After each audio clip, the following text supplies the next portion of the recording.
Vote উৎসবের আবহের মাঝেই এক নজরকাড়া ছবি ধরা পড়ল নৈহাটিতে।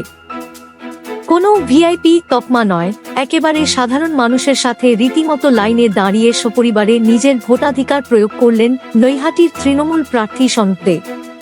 নৈহাটি বিধানসভা কেন্দ্রের অন্তর্গত দেউলপাড়া ২ নম্বর পাম্প হাউসের ১৫১ নম্বর বুথে ভোট দেন তৃণমূল প্রার্থী সহ তাঁর গোটা পরিবার। তিনি যে সাধারণ মানুষের থেকে কোনো অংশেই আলাদা নন, তার আজকের এই পদক্ষেপই যেন তা আরও একবার প্রমাণ করল।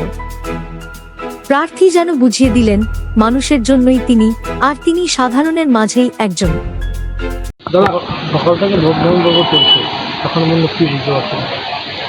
আমার নৈহাটিতে 210টা বুথ, 212টা বুথ, প্রত্যেকটা বুথে খুব শান্তিপূর্ণভাবে ভোট হচ্ছে।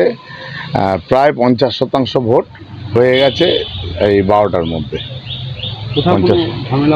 না, নৈহাটির কোথাও কোনো ঝামেলা কার সাথে হবে, নেই তো কেউ থাকলে আগের থেকে মার্জিন আমার অনেক বাড়বে। যে মার্জিন ছিল আগে 49,277, সেই মার্জিনকে ছাপিয়ে যাবে। আপনি এর আগে বাই ইলেকশনে ক্যান্ডিডেট ছিলেন, আর এবছর মেইন এর ক্যান্ডিডেট।